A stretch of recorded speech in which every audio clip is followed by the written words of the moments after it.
Very interesting, isn't it? I asked myself the question before, what time? Send them where? How did the demons know that? Were demons talking? Demons were talking to Christ, Jesus. I wish it had videotaped in.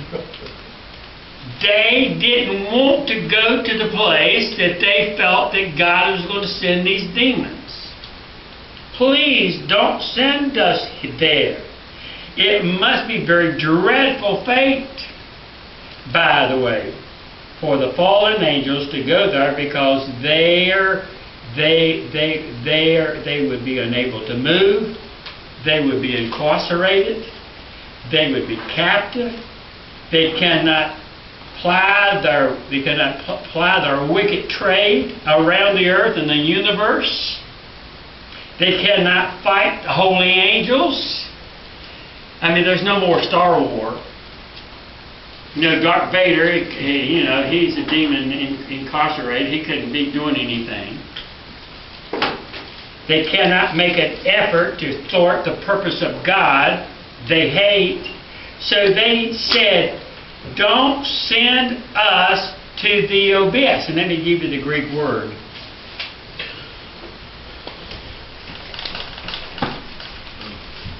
Another Greek word in your text says what? The deep. The deep. And the Greek word is, I wrote this down. The Greek word is A-B-U-S-S-O-S. That's the Greek word. Not just for your information. Because the King James says deep, right? Mm-hmm. You know, they try to keep it simple. When they're trying to translate from the Greek to the Greek to the English, they wanted to make it as simple as they could for people to understand. But when it says the deep, what does that mean? The deep?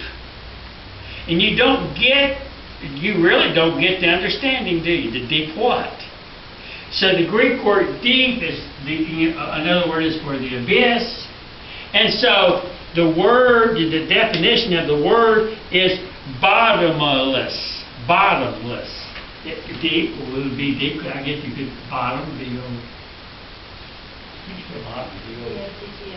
B-O-T-T-O-N, less. Bottomless. It means unbound. It means the abyss. It means the pit. It means the immeasurable depth. This goes and goes and goes. It's in depth, it's in deep, it's somewhere that is, when you're holding all these angels, they didn't want to go there. They cannot fight. And Luke uses the word that basically means the prison. Here's what Luke uses this word, the prison of disobedient spirits. The spirit, this is very important, the spirit of disobedient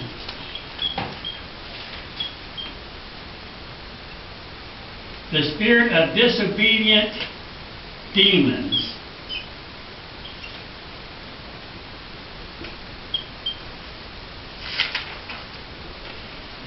Of disobedient spirits.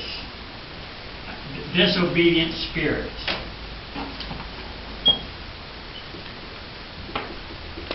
Is a place of disobedient spirits. And that word disobedience is very important, because we'll see it in the text. Notice also Notice also, it is the term, it is in the Jewish concept, it is the home of dead and evil spirits. This deep is a place for dead and evil spirits. So there in Greek theology, Greek mythology, you'll hear the term abyss. And in the Greek mythology world, which was so heavy during the time of Peter, they called the abyss where evil spirits go and dead spirits go. And it is used as bottomless. It is used, and I also put in your notes that you can look up later if you don't mind, it is especially a common receptacle of the dead. It is a place where the dead go. And I gave you all those verses, and so we don't want to take time tonight to look at all those verses, but you can if you have. It's especially as the abode of demons. Those verses relate to the abode of demons. That's where we don't want to go. And you realize that hell was meant for demons in the first place. Hell was created to put all these bad demons in. And these big demons were so bad that God had to put them in this abyss. Now, you said, wait a minute. Okay, some are loosed and some are bound. Here's the next question I want to ask, right? How did they get bound? Why are there some demons flying around, and why are some demons bound? I want to know, right? Right? Right. What did they do to get permanently bound in this place? Verse 20 tells us. 1 Peter 3:20. 1 Peter 3:20 tells us what? Verse 20. Where's verse 20? Which sometime were disobedient when once the long suffering of God waited in the days of Noah, while the ark was preparing, and in few, that is 8 souls, were saved by water. Okay, now that part of the verse tells us, why were they bound? They were disobedient. They were disobedient. It says an important word. They were disobedient. Now, what's the next obvious question? The next obvious question is, what did they do? How were they disobedient? Right? Now, that's what I want to know. Some investigation. Sherlock Holmes coming to town. Okay, Watson, we got a job to do. Let's see if we can figure this out. Wait a minute. Demons are always disobedient. No demon is ever obedient to anybody. They're always disobedient. But what in the world does that mean? Once, at some point in the past, they overstepped even God's limitations. God is patient even with demons. I don't know how long that whenever the angels were created, I don't know how long it was from the time God created the angels that Lucifer began to think he was God. And I don't know how long God had the patience of saying, go ahead, Satan, take some time and see how many angels you can corrupt. I don't know how long that took. But whatever time it took, he was able to corrupt a lot of good angels that became bad. Well, there were some angels that reluctantly went along, and there were some real bad angels. Okay. So now, there's a hint in verse 20 that tells us how come they got so bad. All right? Well, when were they disobedient? Now, there are a lot of people have different thoughts about this, but when were they disobedient? Well, obviously, they were free to roam around for a while before they got put in jail. But they were disobedient once. When was it? Verse 20. When the patience of God kept waiting in the days of Noah during the construction of the ark, in which a few, that is, only 8 persons, were brought safely through the waters. Now follow me. We're going to go back to Genesis 6 in a minute. Isn't this interesting? Have I got your attention? Isn't this cool? Right? Right? Right. Right?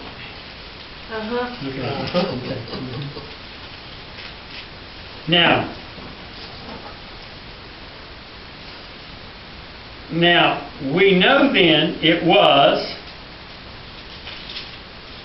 during the time of what?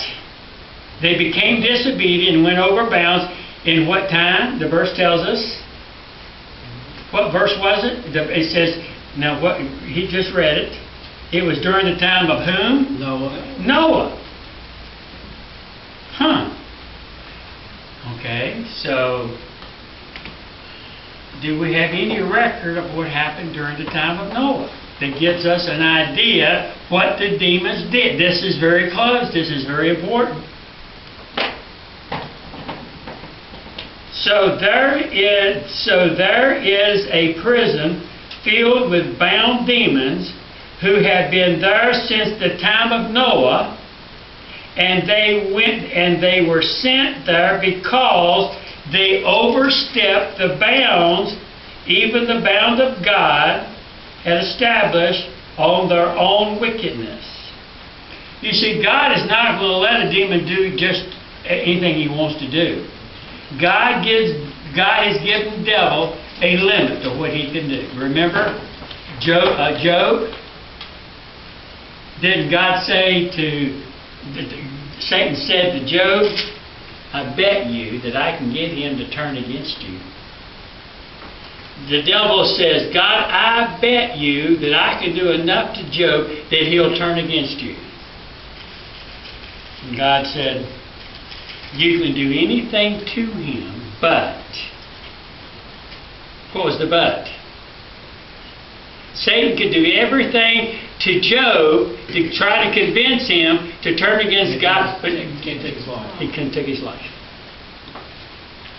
So God has boundaries. God allowed him, and so God allows the flowing demons to do to a limitation. But in this case, they went overboard.